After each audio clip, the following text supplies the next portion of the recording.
আসসালামু আলাইকুম আমার প্রিয় ভিউয়ার্স। আজকে আমি বেসন গোলানোর ঝামেলা ছাড়াই কম তেল খরচে আলুর চপের রেসিপি নিয়ে চলে এসেছি। এভাবে আলুর চপ বানালে চপের বাহিরটা হবে মুচমুচে আর ভেতরটা নরম। চলুন তাহলে ভিউয়ার্স আমরা চপ বানানো শুরু করি। প্রথমে একটা বাটিতে 1 কাপ পরিমাণ আলু ভর্তা নিয়েছি।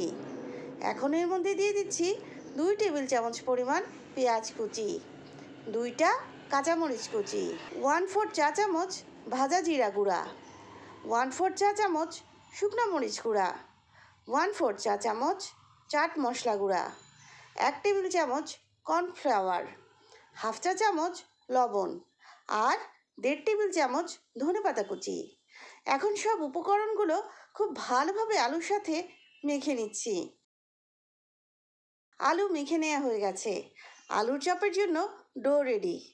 এখন ভালোভাবে হাত ধুয়ে ডো থেকে অল্প অল্প করে নিয়ে প্রথমে এভাবে চেপে নিয়ে এরপর 2 হাতের তালু দিয়ে চপ বানিয়ে নিচ্ছি। এই তো দেখুন আমার একটা চপ বানানো হয়ে গেছে। একইভাবে আমি সবগুলো চপ বানিয়ে নিচ্ছি। এখন একটা বাটিতে আমি 1/2 কাপ পরিমাণ বেসন নিয়েছি। এখন একটা করে চপ নিয়ে এভাবে বেসন লাগিয়ে নিচ্ছি। বেসন লাগিয়ে চপের উপর থেকে আলগা বেসন এভাবে ঝেড়ে নিচ্ছি। এই তো দেখুন শুকনা বেসন দিয়ে আমি আলুর চপ কোট করে নিয়েছি। আমার সবগুলো চপ কোট করে নেওয়া হয়ে গেছে। এখন 5 মিনিট রেস্টে রেখে দিচ্ছি। এতে বেসন খুব ভালোভাবে চপের উপরে লেগে যাবে। 5 মিনিট পরে বেসন চপের উপরে সেট হয়ে গেছে। চলুন এখন ভাজা শুরু করি। এবার একটা একটা করে চপ নিয়ে আগে থেকে গরম করে রাখা তেলের মধ্যে ছেড়ে দিচ্ছি। চুলার আঁচ মিডিয়ামে রেখেছি। ভিউয়ার্স, এভাবে শুকনা বেসনের কোট করে নিলে তেল খুব কম আলুর মধ্যে ঢুকবে আর তেলও ভাজার সময় কম নষ্ট হবে। এক পাশ ভাজা হলে অন্য পাশ উল্টে দিচ্ছি।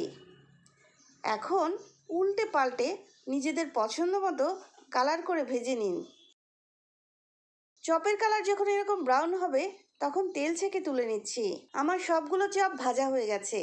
মাশাআল্লাহ, দেখুন কতটা লোভনীয় হয়েছে দেখতে, খেতেও খুবই মজাদার হয়েছে।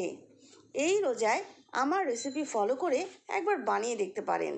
চলুন তাহলে একটা ভেঙে দেখি। দেখলেন তো চপের বাহিরটা কত ক্রিস্পি হয়েছে আর ভেতরটা একদম নরম। আবারও অন্য কোনো রেসিপি নিয়ে দেখা হবে আমার কিচেন মাইস কিচেনে ইনশাল্লাহ। যাবার আগে আমার চ্যানেলটি নোটিফিকেশান অন করে সাবস্ক্রাইব করার জন্য সবাইকে অনুরোধ করছি। সবাই ভালো থাকবেন, সুস্থ থাকবেন। আল্লাহ হাফেজ।